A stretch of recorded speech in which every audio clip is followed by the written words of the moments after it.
Okay. So, all right, take it from the top.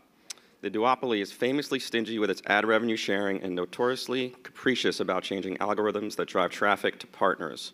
So social ROI, but we'll sort of extend this discussion to include both Facebook and Google. So we'll start with panelist intros, do our questions. I'll save time for a speed round, and then we'll do Q&A. So starting with Eli. Hi, everyone. First, Media Post. Thanks for having me. And to everyone here, manning it out 3 days in, thanks for staying with us.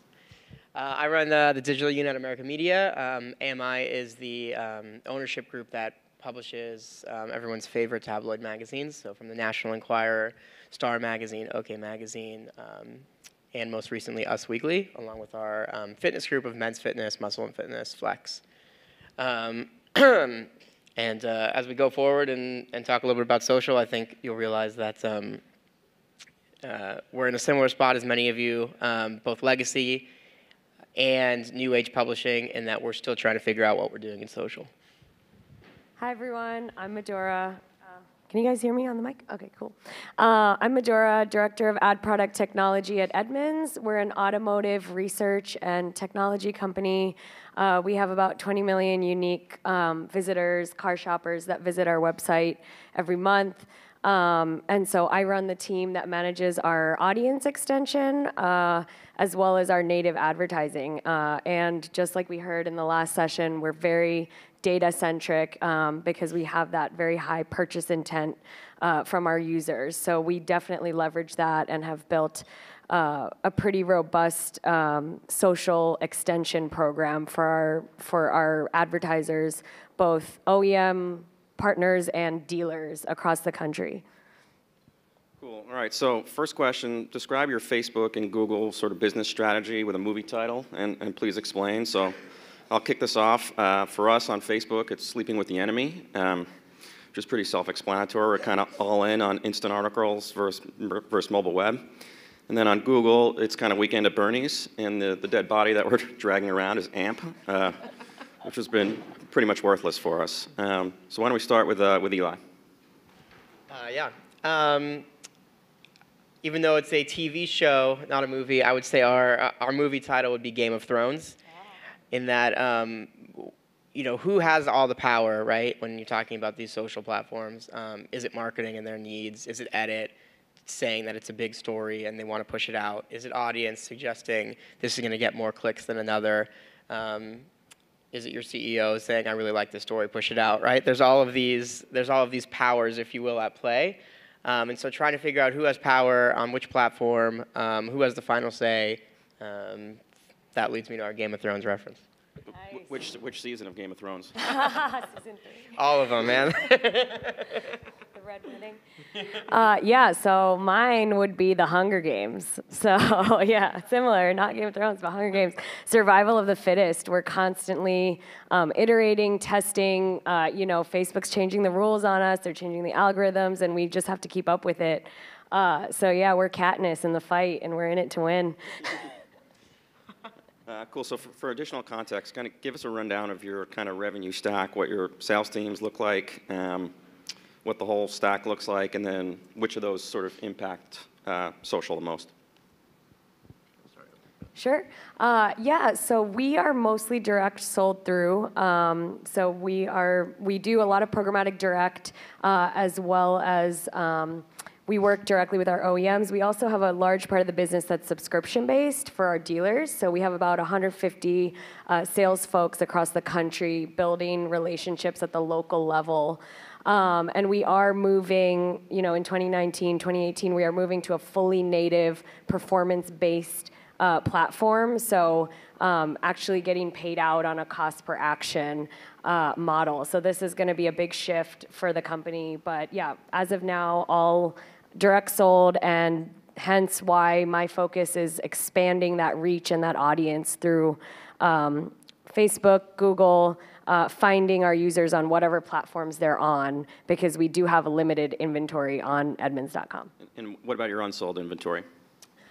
We don't have any unsold inventory. It's a great problem to have. So we do programmatic direct, so we're automating the way in which we transact, but we don't we don't really have anything left on the site, to be honest, which is, I can live with that problem. We're very heavily programmatic, especially in the remnant game. Believe it or not, people still love to wake up in the morning and see their favorite celebrities out and about, walking down the street or leaving the club, falling down. And so we have a lot of heavy photo sets, right? And so to monetize those with display is quite successful for us. Without going too much into obviously the shift to video, we have you know, we have a lot of new video that we're creating. So our stack is obviously shifting so that we can fill that. But still, the crux of our business is display at this point. And what are your major KPIs for your social efforts? I mean, is it subscriptions, RPM, some mix of both? And then how does that impact day-to-day activities? Yeah, for us, probably our biggest KPI is traffic. Social is obviously one of our largest traffic drivers with search and direct. So, you know, that's probably what we measure internally as successful across the board on a day-to-day basis. And then should direct advertisers come in and want us to push their app or want us to push an initiative or promote an event, obviously that's a case-by-case scenario, but our biggest KPI is definitely going to be traffic to site and how well we monetize that traffic. And then are you taking kind of a traffic arbitrage approach to it, comparing CPCs to Yeah, RPMs, of course. So RPS? Arbitrage, even if it's not paid media, that you know it's organic traffic that we're sending from Facebook or Twitter. We're still looking at which articles we're sending them to, how many pages per visit, what the return is going to be. So even if you're not putting money out, there's still an arbitrage aspect to social in that regard. And how many total like Facebook pages do you guys have? So we own and operate about 11 brands, and a few of our brands have multiple pages. I would say about 15 different pages. And how big is the team managing all of that? We are a small but mighty team of 4. Okay. Yep. How about you? Yeah, so we are, our strategy is to take our audience and retarget them using the data that we know that they've done on Edmunds. So if a user has been to Edmunds and seen a blue Ford F-150, right, we will target them on Facebook with that specific vehicle or vehicles in their area with recommendations, using data saying, okay, well, they've been to 1 Toyota page and 3 Honda pages. They may be in market or they may be convinced to switch brands. So we'll actually use the data and profile people and create audience segments and use dynamic creative based on what they're doing on the site. So we've built a pretty robust platform that plugs into the Facebook APIs, Facebook and Google APIs to build this dynamic creative. And the way we measure our success is through a cost per contact. So has the user reached out via a call, a text, a chat, an email form fill? Users are, the trend is people are filling out less and less lead forms. So we are moving heavily mobile, text, chat, doing a lot of stuff with click to message, messenger ads. We've actually built a chat bot that will actually automatically respond to messages to help our dealers out. So everything for us is a cost per contact, and then we also actually are starting to measure cost per sale. So we're getting transaction data back from our partners, and we are uploading that into the Facebook systems for offline conversions, and we try to map the user journey of, okay, which part of the funnel is this user in, and how many times have they viewed and clicked on the ad and then finally converted. So ultimately, we would love to get on a cost per sale model. Obviously, the attribution is the tough part there, but that is where we're headed, and cost per contact right now is our proxy. So that's kind of a custom KPI. So what are you using to sort of calculate that and visualize it so it's sort of surfaced to your teams and they can actually act on it? Yeah, so we also have a team of data scientists that work to ingest all of this data and upload it into Facebook systems. We have Tableau reporting. We've built out reports for our partners so they can look at these contacts. We actually have pixels on all of our partner sites so we can optimize to these conversions. And so we're constantly testing, iterating new formats. and we're trying to produce as many sort of contacts as possible, and then we track the user journey like other touch points. So what did they do beyond just a page view? What was the next qualified action? How much time did they spend on the site? So beyond just CTR and CPMs, we're really moving towards full performance. Okay, so now instant articles versus mobile web, which way do you lean and why? Yeah, so we actually are 100% in mobile web. We just monetize so much better. Clearly, the experience for a user in instant article is quicker, faster, better per se.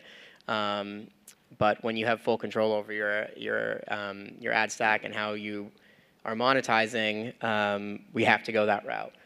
So at this point, just the partnership and our publication with Instant Article just isn't there yet, but hopefully soon it will be. Does it monetize better purely on ads, or does that include subscriptions as well? So we don't measure success with subscriptions.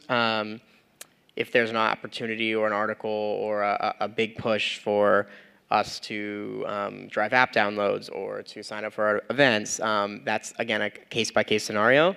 But just solely looking at it from an ad stack perspective, we're monetizing better on mobile web. So purely RPM of instant articles versus RPM of mobile web? Yep. Okay. Yeah, we are also focused on mobile web completely. So about 60 to 70% of our traffic is on mobile. And we're seeing this is the way that, consumers want to connect with our partners, with our advertising partners. So yeah, we're mobile first, and we haven't really tested too much with instant articles. Again, I think mobile web is the focus for us. And what are some of your thoughts on Facebook's sort of new products for publishers? I mean, obviously the mid-roll videos kind of struggled, but they're going to roll out subscriptions via instant articles. What are your kind of thoughts on that? So the new products we've been experimenting with Facebook have been a lot on the leads and messenger ads side. We've done a lot with their dynamic creative optimization. We've done a lot with, they're now coming out with like automated videos, so stitching together images, dynamic creative images, similar to the Friendiversary videos. If you guys get those in your news feeds, they're building that into a product. So I think the next big push for us is going to be video, vertical video probably to test. They're starting to move into that also with Instagram stories, Messenger Day, so all those kind of platforms. So that's going to be the next frontier for us. Canvas and collection ads, so all these new ad formats we've been playing around with, but our bread and butter so far has been, again, using the dynamic data points to serve up very hyper-targeted ads based on what you've been doing on the site. So real time, been to Edmunds, you're researching, leave the site, 10 minutes later you're hit with vehicles that are relevant to you. And we've seen really good success with that.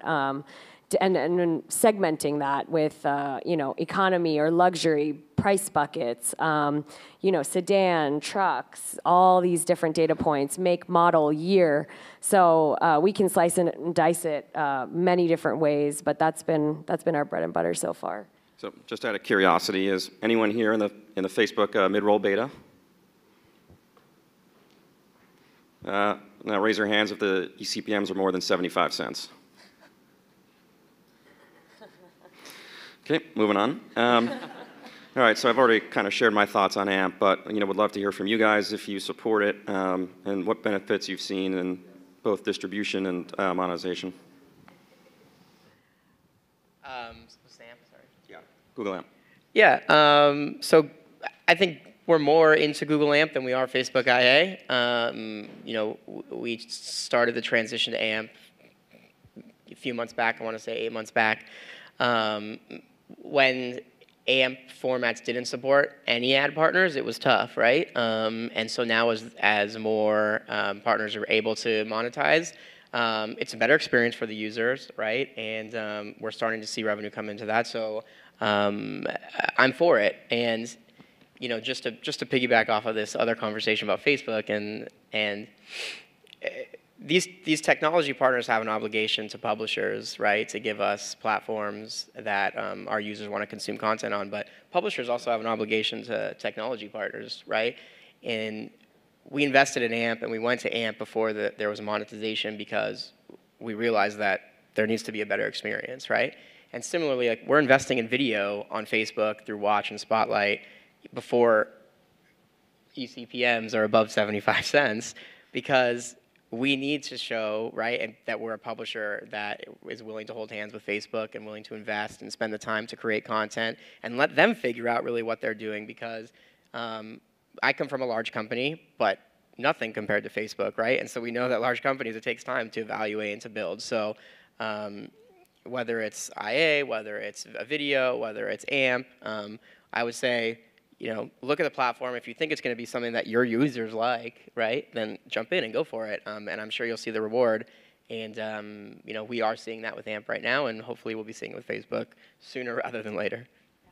Yeah, we're definitely also heavily investing in AMP. What we've seen is if a site takes more than 3 seconds to load, we have like a 75% drop off in terms of people that actually make it from clicks to sessions. So, what we see is Facebook may be charging us for the click, but they're not even making it to the page because the site is taking so long to load, depending on, dealer websites or our OEM sites. So we're investing heavily in building customized landing pages that are very fast, easy to use, consumable, a little bit different from our core site, but utilizing AMP to get that speed and the benefits of the user experience. And have you guys seen any adverse impacts from Facebook's sort of many metric mishaps with views or claiming more humans than exist on the planet, that kind of stuff? I'll say, errors happen in large companies. Again, the mishap has really been from an audience team reporting and saying, hey guys, we crushed it here, and then having to go back and say, actually, we didn't. But the onus goes on them, and this article that, a media post or a Digiday puts out saying that, Facebook admits that there's issues. So I think there's an understanding that as we grow and as new products come out with platforms, you gotta take it with a grain of salt and understand there's going to be errors at times, and just keep moving forward. We were issued a credit, so that happened. That was good. But I think a big issue is the lack of transparency in the platform. So Facebook is expanding into audience network. We have publishers, and yet as advertisers, I have no idea where my ads are running. They give you category blocks, but they don't, I think there's a lack of transparency. They're moving backwards into this world of ad networks where, hey, give us all your data and we'll put it, wherever we want for you, and we'll optimize and we'll take care of it. And so I think there needs to be some more pressure on both sides, both for the publishers and the advertisers, to have more transparency and see exactly where our ads are being placed, the performance, depending on the sites. This is pretty standard in any other DSP. So the fact that Facebook doesn't have it yet, I think also causes uncertainty with a lot of these metrics. Where is my traffic really going? Where is it coming from? Why are my bounce rates so high? And again, I think if they open it up and give us more transparency, it will help with a lot of those metric mishaps. And sort of a general question here, have you guys seen any adverse impacts from Apple's change to cookies in iOS 11, and maybe more so you, because so much of your business revolves around retargeting, and there's huge implications there? Yeah, we are actually working, we do a lot of cross-device cookie to user matching. So I think we're going to be investing a lot more heavily in mapping our users, getting away from necessarily a cookie and getting more to the person. And again, we've been using Facebook's platform for that, and we see really great match rates. But we are investing in a DMP to help us through that transition. Yeah. We have not yet. So to what extent does the sort of duopoly influence your life on your O&O? So, monetizing via AdX, maybe not so much you because you sell all your inventory, but Facebook Audience Network, things like that. Say that one more more time? Yeah, so to what extent does the duopoly influence your sort of monetization on your O&O channels? So, how much you're monetizing via AdX and Facebook Audience Network and so on? Yeah, so again, we're very little direct sold. So we don't have too much of an issue when it comes to plugging in and utilizing the networks. It's tough because when we do have something direct, right, you tend to put that as priority one and running that. But even if a network is willing to buy that at a higher price, right, you want to stick that and do well by your direct advertisers. So that could be the biggest issue. But I mean, we're so heavily in the programmatic space that we plug all the networks in and run them. I would say from the buy side, Audience Network has been huge for us. It's a huge percentage of the buys. We're plugged into DoubleClick Bid Manager, the Trade Desk, various DSPs, as well as Facebook. And of that, I'm starting to see an increase in Audience Network as Facebook starts to limit their own inventory and expand. So yeah, I mean, I would push for transparency there, but it is a huge part of our strategy. So if we're doing this panel next year, does the duopoly become whatever the word is for three of them? And who's that third party? Is it Amazon or Snapchat? And why do you think that's the case? For us, I think it would be Amazon, 100%. So we are already looking into Amazon for using their data. They have about 80 million unique VINs registered in their system. So using owner data, using their data to layer on our data, I think Amazon is where it's headed. They're already selling cars on Amazon in Italy for fiat. So I mean, it's pretty. Amazon Autos, I think, for us is definitely on the horizon, and we are working to partner with them. We may do some work with their Kindle Wake Screen, Alexa. They have really unique devices and reach. So I think I would say it would be Amazon over Snapchat. I'll take the opposite. I'll say maybe 2 years from now, it's definitely going to be a Snapchat, if not next year, as they start growing their businesses to larger agencies, as more and more advertisers start pushing the video and realize that this way is okay, it doesn't have to be this way. And I think as they figure out, right, as their team starts to figure out how they sell and how they open up their sold inventory to other publishers, I think there are going to be premium dollars there. And as a publisher, right, we're going to want a piece of that. So it's the onus is on them per se, but I think a publisher is ready to partner with them at any moment once they figure out their stuff, and hopefully it's sooner rather than later. All right, cool. Well, I want to get into a speed round, so I'll just throw some things at you, and you guys just kind of hit me back with like roughly a tweet-sized answer if you can. So we'll start here. So future of native apps. Big. Small. All right. As it relates to media, AR, VR, or neither? Neither. Both. You're just doing this just to disagree with me, aren't you? Hey, digital showrooms, man. We're building There you VR go. for, hey, why walk into a dealership when you can just put on your headset and check out the car and take it for a virtual test drive? Putting on a headset to see an 8-slide gallery of Kim and Courtney walking down the street is a bit of a it's a bit of a process in my mind. How big is your ad blocker problem? 20%. Yeah, a little bit less than that, but nothing too large as of yet. Just growing. Yeah, it's huge, and that's why we're moving full native. We want to get rid of our ad server, completely site serve. So that's why. I mean, that's a big part of why we're moving in that direction. Personalization, is it the truth or hype? We like to dictate what is the news of the day. So for us, personalization is not the biggest. And Truth. I knew that one was coming. And what keeps you up at night? Dropping revenue from ad partners and figuring out how we make up for that and where the revenue is going to be. For me, it's attribution. So getting transactions and being able to match back and getting credit for what we're delivering. And final one, what tabs are always open on your browser? All of our O&Os and Google Analytics. Facebook, all day, every day. All right, thanks. So we can open it up for Q&A. Is this working? Yeah. Just a quick question from me.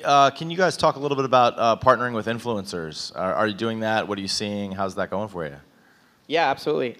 So at America Media, we've actually built out an internal influencer network of about 50 reality TV stars, which is awesome. So having them share our content is so much more powerful because it's them sharing stories about them. It's them approving, if you will, giving the stamp of approval of our content. So that's been a huge traffic driver for us. And then that only closes the gap between working with talent. So as opposed to us going up against all of our competitors for a story, breaking news outlet, right? We have that leverage or that edge because we have this direct relationship with them. So that's been very big for us the past 18 months. And we only have plans to grow that. For us, we consider ourselves the influencer. So Edmunds brand, using the Edmunds brand and putting our name behind the advertisement and giving, our dealer partners and our OEM partners credit. And, so we consider ourselves as the influencer in this situation for our advertising partners. Okay. So yeah, any questions from you all in the audience here? Take a couple, if there are. Oh, in front. Okay, there's a couple over here. Just remind us who you are and where you work, please. Michael Silberman from New York Magazine. Madura, what's the destination you're driving to off of Facebook? So where are you sending those users when you're retargeting them? Yeah, so we send them to our partner sites directly. So we send them either to a dealer website or we send them to an OEM site like a Toyota, Honda, and then we get measured on the actions they take post-click. And the reason we're moving towards building our own custom landing pages is we see, because if the site experience is poor on the other end, no matter what we do on the creative and the targeting, there needs to be a good next step. And so we want to control that experience fully, and we're going to be starting to offer our partners the full experience. Like, hey, if someone buys a car, it doesn't matter where they land or whose site they go on. It's a qualified user, and they're reaching out to you. So it doesn't matter if it's your site or my site. So we are going to be moving in that direction of starting to land people back to an Edmunds destination so we can control that. So you're almost sort of taking over that click relationship and I guess building out features that would ordinarily exist on OEM or dealer sites? Yes. Yeah, so we are trying to basically own the experience of, hey, we are finding an in-market person who is very low funnel, ready to buy, and we're going to be giving them the tools to reach out to you and then take it from there. So yeah, that's exactly right. Because what we see is, people want to communicate via text, via chat, via messenger. A lot of these are not integrated right now in those sites. So that's why we're moving in that direction. Hi, I'm Dee from Joan. I just had a question on your cost per contact or cost per lead. How are you explaining that? How are you matching that with metrics people can benchmark, like CPM and all of that? Yeah, so it's a little bit different in the automotive world, especially in the dealer world. They are not, necessarily for them is like, I don't care the CPM or the CTR, I just want to move metal off my lot, right? So for them, traditionally it's been email leads, right? How many emails am I getting? And we've been transitioning that conversation into contacts, again, because people are, filling out less and less forms. So we have an analytics team, and we actually measure all of those touch points using a pixel, using an Edmunds pixel that we place on our dealers' websites. And then we'll provide reporting back to them about how many people have reached out, contacts, clicks. We configure all of those KPIs in a Google Tag Manager container, and that's how we optimize. And then on the OEM site, they're not necessarily as focused on contacts, but engagement points. So build and price, calculators, appraisals, just any sort of engagement that shows that someone is in market beyond just the click. So I think, again, our advertisers and we are moving beyond just driving traffic. It's driving qualified traffic and traffic that is leading to an action. Great. We could do one more question.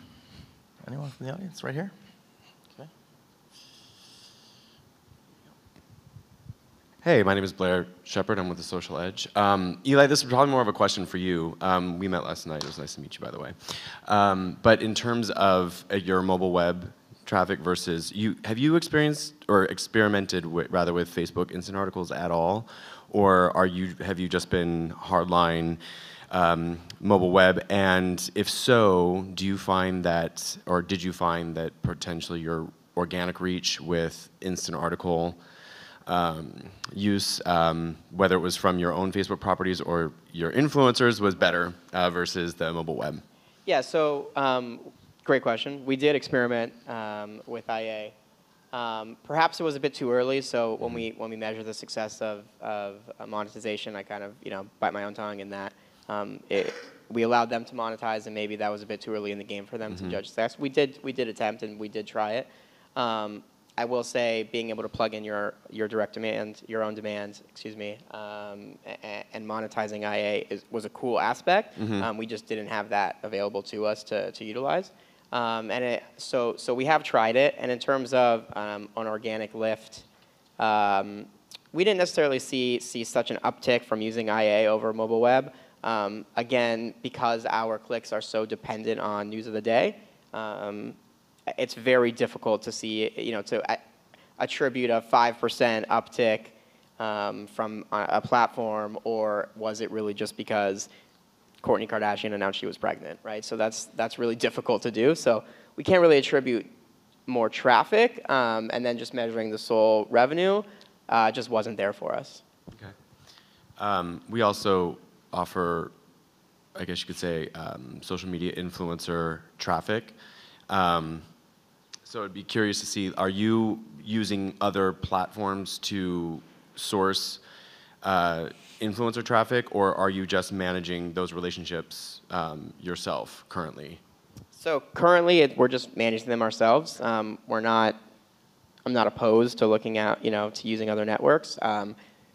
We just have seen success in being the publisher and building your network and having a close-to-home relationship with these people. I don't know if this model per se can be distributed to all publishers out there. We're, I think, a unique blend in that yeah, exactly. we cover reality TV. These people are always in our offices doing interviews. We have the direct relationship with them. So I'm not sure this is like a case study to go out and say this is the way to go for everybody, but in our unique case, it worked. Excellent. Thank you. Okay, Eric, Eli, Madura, thank you very much. Hand for them.